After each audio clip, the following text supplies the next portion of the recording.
Good evening, everyone. It's good to be back at BBI today. We're going to look at our hymnology. We haven't had a chance to do this in a few weeks, but tonight we're going to make a special point to look at a hymnology study this evening on the song Joyful, Joyful, We Adore Thee. Now, we all know and recognize this song, I'm sure, that it came from the melody of Beethoven's Ninth Symphony, Ode to Joy. Tonight we're going to look at the lyrics that Henry Van Dyke added to this song way back when, and study the story behind it. This hymn is generally considered by hymnologists to be one of the most joyous expressions of hymn lyrics in the English language. Its author, Henry Van Dyke, was born at Germantown, Pennsylvania on November the 10th in 1852. During his lifetime, he was recognized as one of the ablest Presbyterian preachers and leading liturgy figures in this country. In addition to achieving fame as a preacher, he served as a professor of literature at Princeton University from 1900 to 1923. He was the moderator of his denomination and became a Navy chaplain during World War I. And he represented his country as an ambassador to Holland and Luxembourg under an appointment by President Wilson. He was a prolific writer of devotional material, with many of his books being bestsellers. This is the best known of Van Dyke's hymns. He stated his purpose in writing it as follows. These verses are simple expressions of common Christian feelings and desires in this present time. Hymns of today that may be sung together by people who know the thought of the age and are not afraid that any truth of science will destroy their religion or that any revolution on earth will overthrow the kingdom of heaven. Therefore, these are hymns of trust and hope. Joyful, Joyful, We Adore Thee portrays a joyful interplay between God's created world and the manifestation of this same creative spirit in the life of a believer. Such interesting similes as hearts unfold like flowers before Thee illustrate this interesting technique. The second verse reminds us that all of God's creation speaks of His glory, and in doing so directs our worship to the Creator Himself. The fourth stanza concludes with an invitation for all of God's children to join the mighty chorus of joy begun at dawn's creation, just like Job 38:7, and in doing so, to find the encouragement needed for any circumstance of life. The text for this hymn was written while Van Dyke was a guest preacher at Williams College in Williamstown, Massachusetts. It is said that one morning Van Dyke handed the manuscript to the college president saying, "Here's a hymn for you. Your mountains," which are the Berkshires where that town is, "were my inspiration. It must be sung to the music of Beethoven's Hymn of Joy," or we know it as Ode to Joy. It was first included in Van Dyke's Book of Poems, 3rd edition, published in 1911. The tune Hymn of Joy comes out of the final movement of Beethoven's Ninth Symphony, composed from 1817 to 1823 and published in 1826. Although Beethoven never wrote a tune specifically for a hymn text, a number of them have been adapted from his many famous works. This one is the most widely used of those adopted hymn tunes. It was first adapted for a hymnal by Edward Hodges, an English organist who served the Trinity Church in New York City.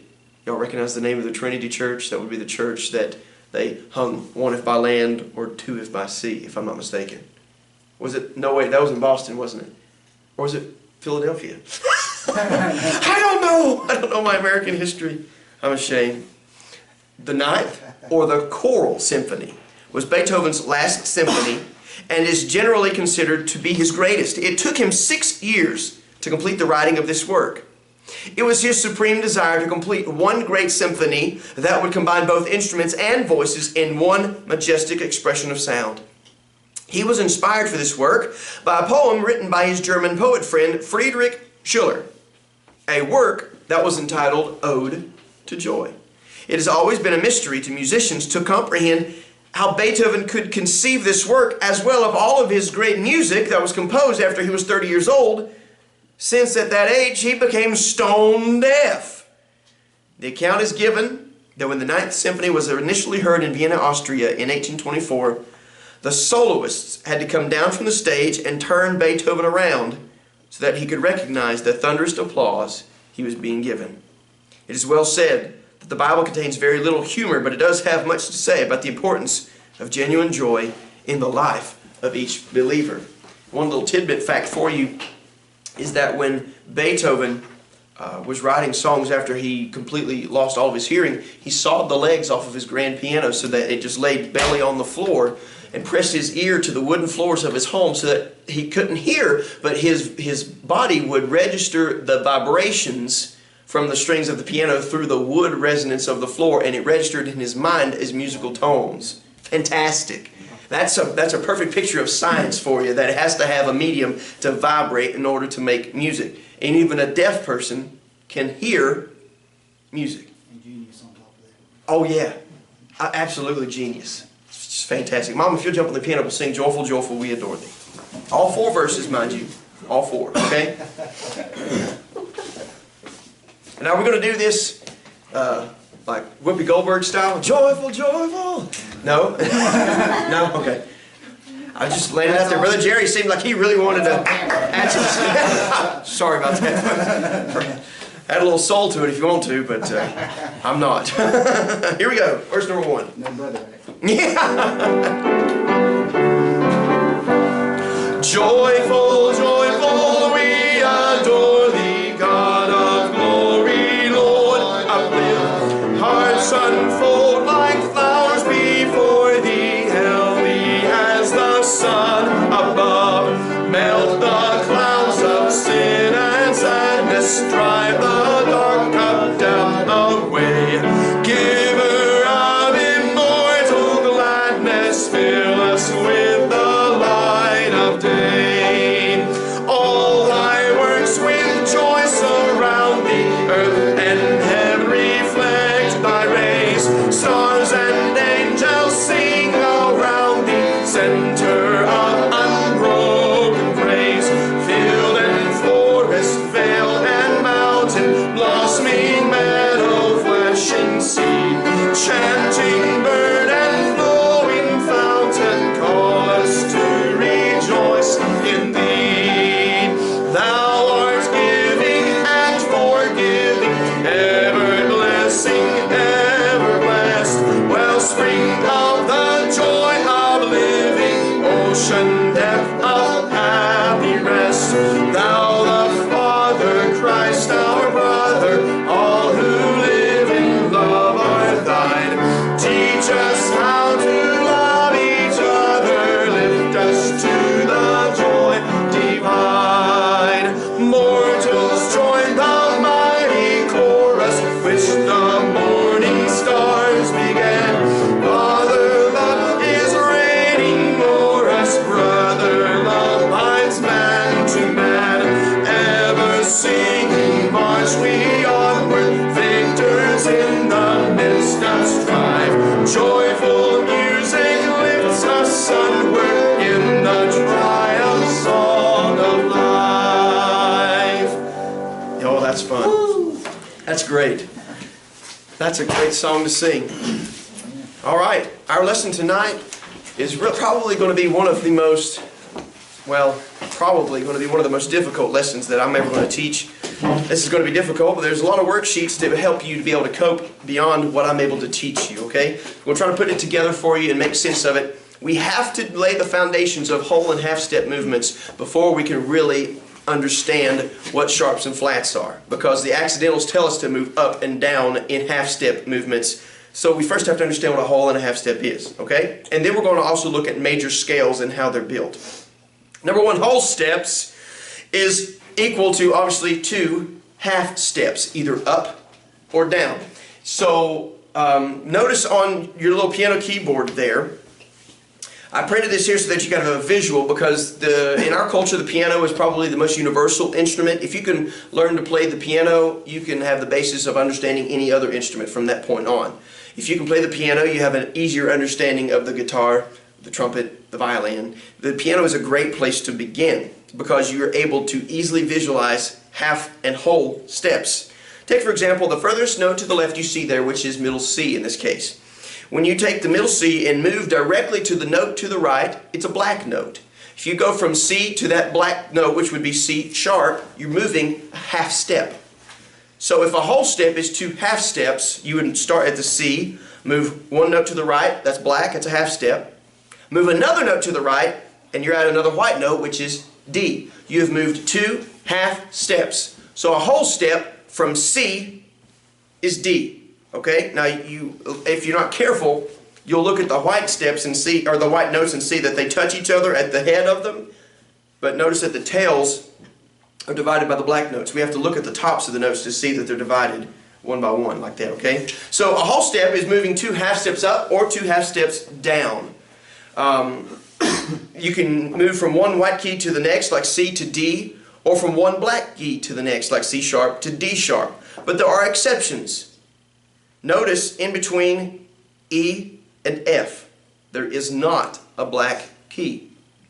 So moving from E to F is a half step, because it's the next note in succession. Whether you're going up or whether you're going down, the next note in succession, the next pitch in succession of the scale is going to be a half step, okay? Same thing applies to B and C. There is not a black note between the 2 white keys. So obviously going from E to F, half step.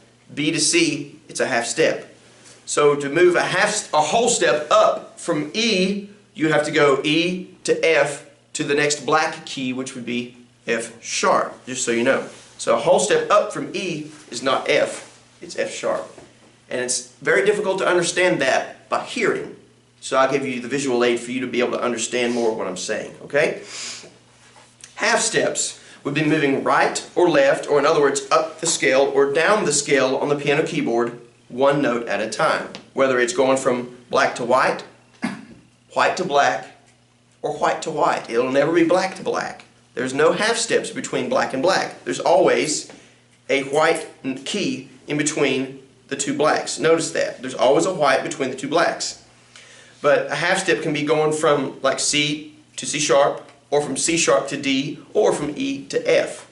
It's just moving to the very next note in succession, whether going up or down. Major scales, and this is just our outline we're going over right now. Major scales is how we ascend or descend musically, and we do it based on scales. And as we'll learn next week, what the scales entail is based on the key signature. We're not going to learn key signatures tonight. That'll be next week. We build scales using half and whole steps. And the major scale format is whole, whole, half, whole, whole, whole, half. I wrote that down for you to know for future reference. You don't have to memorize that or anything, because these worksheets will help you to understand that. Just know that when you build a major scale, the format is whole, whole, half, whole, whole, whole, half. Whole steps and half steps, okay? All right, turn the page to your first worksheet we have together, and we're going to read through what Brother Osbeck has written in his book on music. There are 2 ways we can move up or down on a piano keyboard. The first is by whole steps. A whole step is a move from one white note to another white note, jumping over the black note between them, or it can be from a black note to another black note, jumping over a white note between. But look carefully at the keyboard. There are 2 places on the keyboard where there are white notes together and where there is not a black note between them. Can you find these 2 places between all of the B's and the fill in the blank? C's. Write that down. Between all of the B's and the C's. And also between all of the E's and the F's. Fill that in. And you can see that. It doesn't tell you where the D's and the F's are on this page, but that's why I gave you the diagram in your first sheet there, so that you see where all the E's and the F's and the B's and the C's are. You can clearly see there is not a black key or black note between the 2 whites of E and F and B and C. Okay? Half step movements. The second way of moving up or down on a piano keyboard is by half steps. A half step is a move either up or down from a white note to its nearest black note, or from a black note to its nearest white note. A half step can also be a white note to another white note when there is no black note between them, like between E and F and B and C. In other words, a move from a B to a C or from an E to an F would only be a half step, just as though you'd move from a white note to its nearest black note, or a black note to its nearest white note. Now before we do the quiz that's going to get your brain working, let me play on the piano the difference between a whole step and a half step and see if you can differentiate between the 2 with your ear, okay? Now, starting on middle C, which is on your first page, that's the first note that you see. Starting on middle C, to go up a half a step, we'd go to C sharp. Okay? Now when I'm teaching, I'm going to get in front of the camera so everybody else can see me. When I'm teaching a new song to people, and there is a half step movement, or an accidental, like you'll learn next week, that goes in, I always, when I'm teaching them, most people learn by rote, which means by imitation, R-O-T-E. So when I sing, I have my two hands, and as I'm reading my music, when music goes up, or the pitch goes up, I raise my hands. When it's a big jump, a big interval, I go way up. If it's a big drop down, I go way down. If it's just a slight one, I go up and down like that, just to help them to understand to raise or lower the voice a little bit. But when we have a half step that comes in, I just kind of lean to the side to let them know that it's one of those, it's just a half step, it's not a whole step, half step, it's just a little bit of a movement, okay? So the difference between a whole step and a half step is this. A half step, it's just a wiggle, but when you go to a whole step, because it's two half steps. The first half step would be, and then it's, that's what a whole step sounds like. Two half steps mixed in together. So when we go from E to F, that's what it's going to sound like. Man made millions of dollars writing a song that only had two notes in it, and it was a half step. And they turned it into the theme song of one of the scariest movies from the 70s. Jaws. Didn't take no creativity, didn't even take any kind of musical training, but the man is a multimillionaire because he wrote a song that was a half step the entire time on two pitches. Da-da. And you go to any country in the world and you just go around and you play that on a cello or a tuba or anything, and people's going to go because they know what it means. He's coming. What if we started doing that when the preacher starts to mount the pulpit? He's coming. He's coming. But that's an example of a half step because it's just da-da, da-da, da-da. You can feel the movement of the half step, whereas a whole step would be two half steps. Da, da, da, da, da, da, da. You see what I'm saying? You understand why I just lean when I'm teaching half steps to people? Because it's more elementary to the mind than just an entire. It's more just like going up a little bit. Okay. So let's try a quiz on whole and half steps. On the next page, what you're going to do is you're going to place the proper number on the correct note on this piano keyboard chart. He's done actually the first two for you. Now, if you've already punched holes and put it in your notebook, you're going to have to take it out and turn it so you can read it. But what you're going to do, look at the number one says, find the note that is a whole step higher than the middle C. Now locate middle C on your chart. It's written there, middle C. And then notice that number one is already written in for you to know that that is a whole step up. Now how do we know that that's a whole step up? How many half steps make a whole step? Two. A half step from C would be to the black note directly to the right. And then another half step up would be to the white note directly to its right. Two half steps make a whole step. So you're going from C, what's the next note after C? D. Think of the alphabet. A, B, C, what? D. So, there it is. Now number two, find the note that is a half step higher than C, and he's went ahead and wrote in number two right there for you. Find the middle C, up the scale a half a note, and you find it's the black note directly to the right of the middle C. So number three and through number 10, this is going to be part of your homework, so go ahead and do it. You will get graded on this. Just pay attention. Find the note that's a whole step higher than any F. Well, you may say, well, I don't know where the F is on the piano keyboard. I printed you off a piano keyboard on the first page of that outline that has every note labeled. Find any F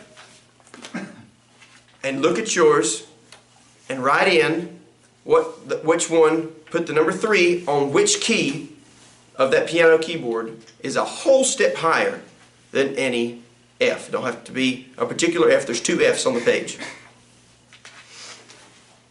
Go ahead and do that. And when you're finished with that quiz, you can put your pen down and look at me.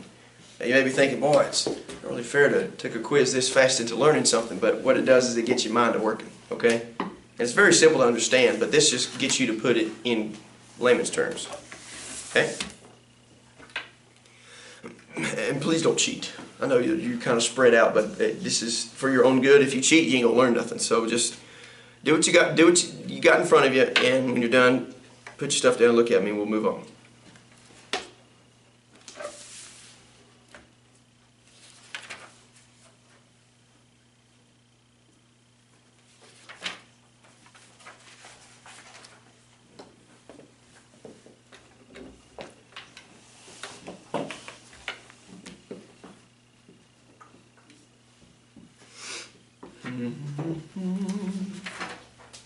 By the end of class tonight, you will have a completely new perspective of what a piano looks like if you don't already play. Because now you'll be able to start making heads or tails of what the keyboard looks like. It's only got 7 different notes that just keeps going and repeating itself to where it's got 88 keys on it. Although, there are some pianos that have more than 88 keys. Some pianos have less than 88 keys. If you've never seen one that has less than 88 keys, go to the Wilkes Towers in downtown North Wilkesboro. The little chapel that they have right underneath the staircase, they have a miniature piano. It's fantastic. I don't know how many times I've said, if y'all ever get rid of this, let me know. It's not in good shape, but it's just cool. It's only got like 65 keys, man. That thing's just like that. It's great. It's Casio?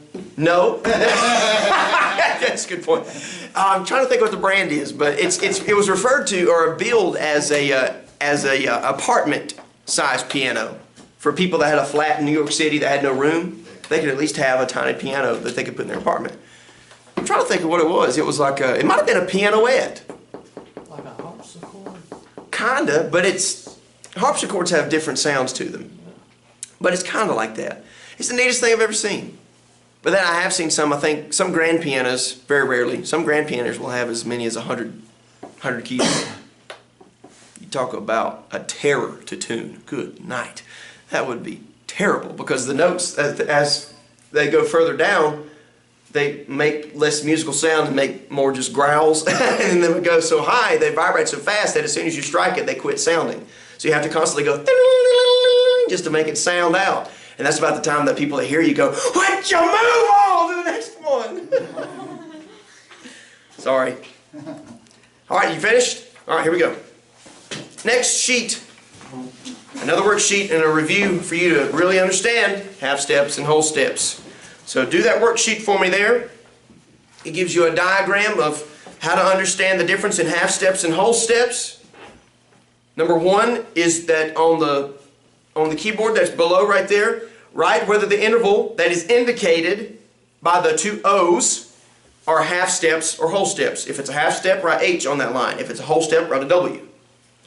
And then for number 2, do your best and use your piano keyboard chart that I gave you in the very beginning there to figure out whether or not the notes on the staff are a half step or a whole step apart.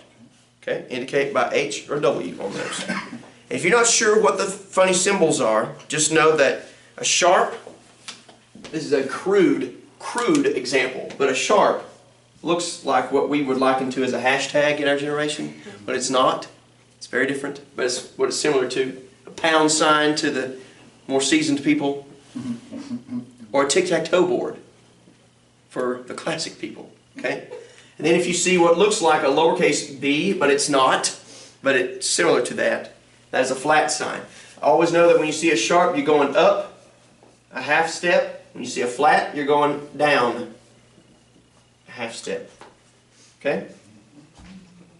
But we'll learn about those next week. But we have to learn whole and half steps in general this week before we can get into the good stuff next week. Okay? So finish that worksheet for me. I'll give you just a few more minutes to burn through that one and then we'll move on.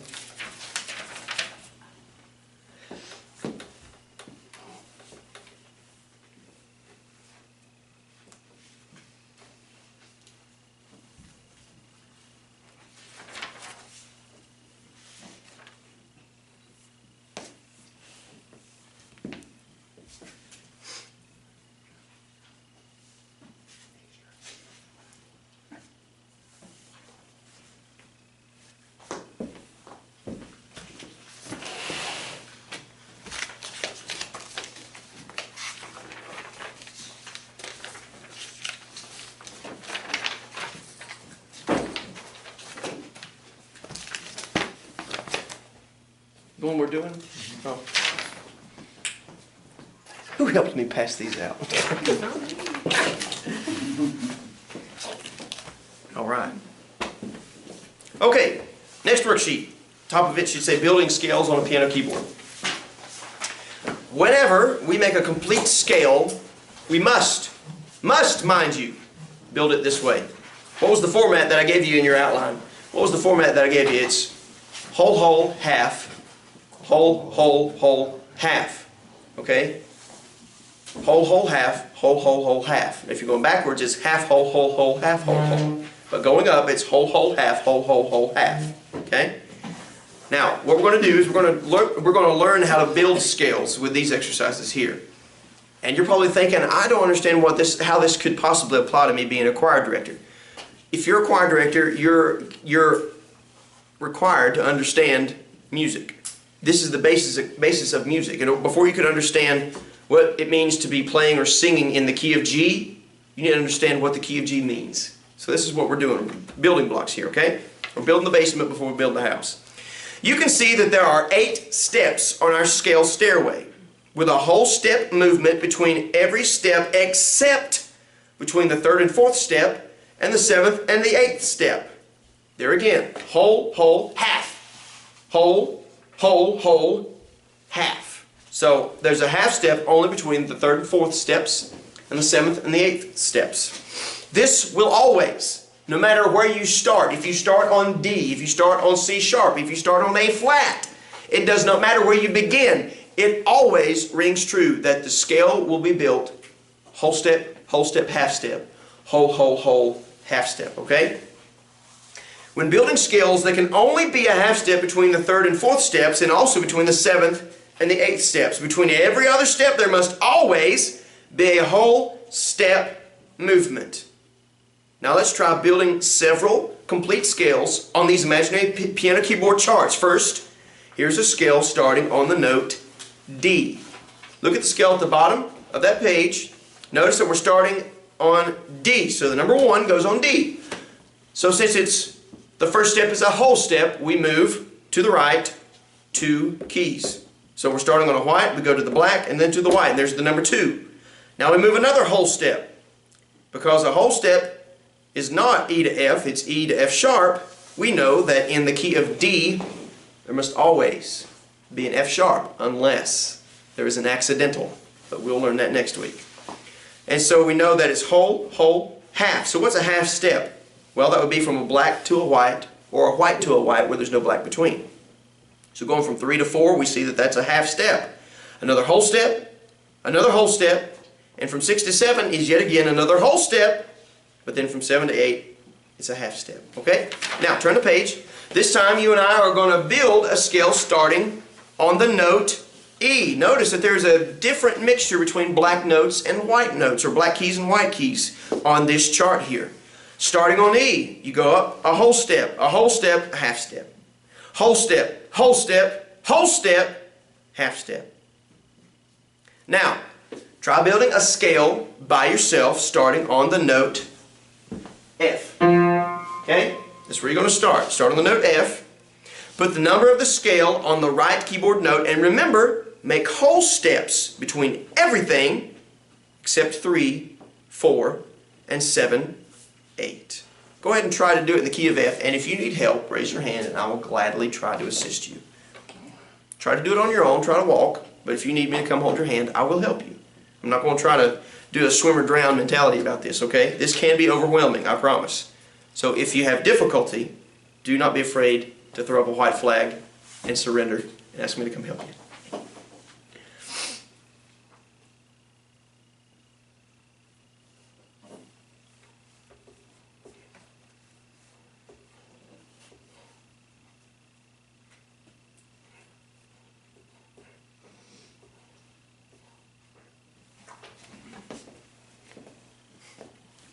Whole, whole, half.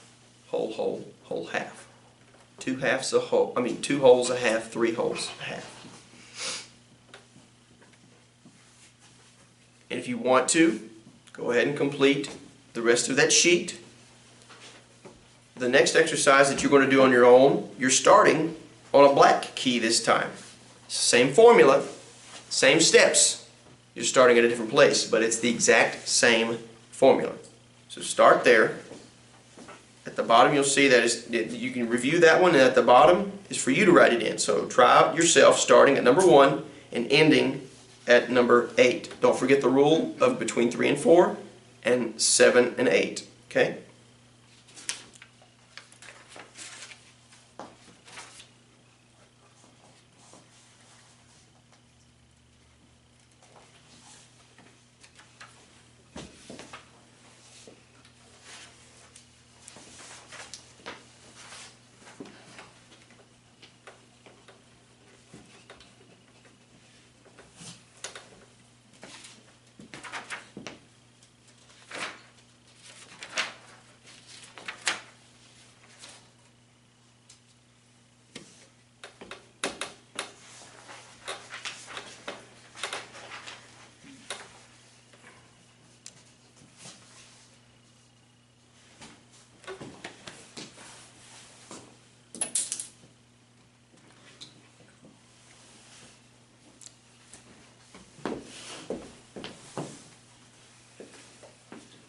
Never leave home without one of these.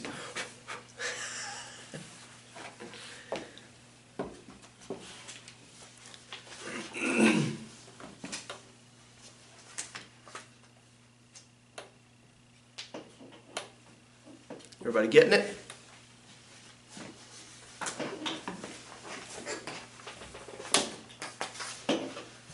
Yeah? Everybody got it pretty good? If you need help, raise your hand.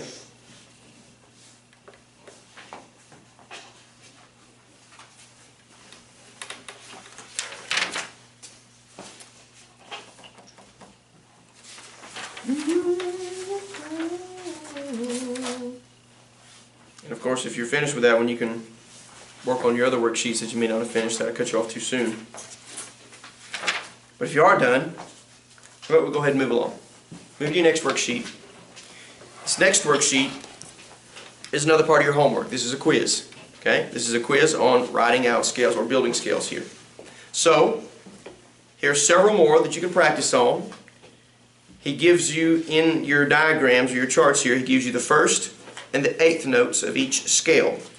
You're going to write down the numbers of the other notes from each scale on these imaginary keyboard charts. So you do all 4 of those, and then that's going to be the other part of your homework grade when you get those completed. If you don't complete those today, that's fine. You can do it at home and turn it in next week.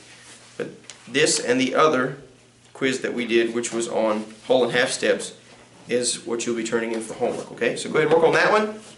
If you have not finished the worksheet on half steps and whole steps, that actually has them on the staff. You can work on that when you get finished with this. I've allowed you plenty of time to get finished. You've got right at 18 minutes of class time left to be able to go through these and finish them. So go ahead and try, and if you need help, raise your hand. If you're in Nebraska or anybody else that's watching on YouTube, you can raise your hand, but it ain't gonna do you no good because I can't come to you. But you know, maybe somebody else can come running and rescue you. Okay? But either way, we'll go ahead and we'll cut the recording off here because there's nothing left to teach. Just finishing up the worksheets. The homework assignment, like I said, are the 2 quizzes that have been printed in landscape format to make them easier to find that way. That's what you're going to turn in for your homework grade there. Okay? May God bless you. Thank you so much for your time and your attention, and everybody have a good service coming up on Wednesday night. Hallelujah. Preach, preacher, preach. God bless you. Thank you.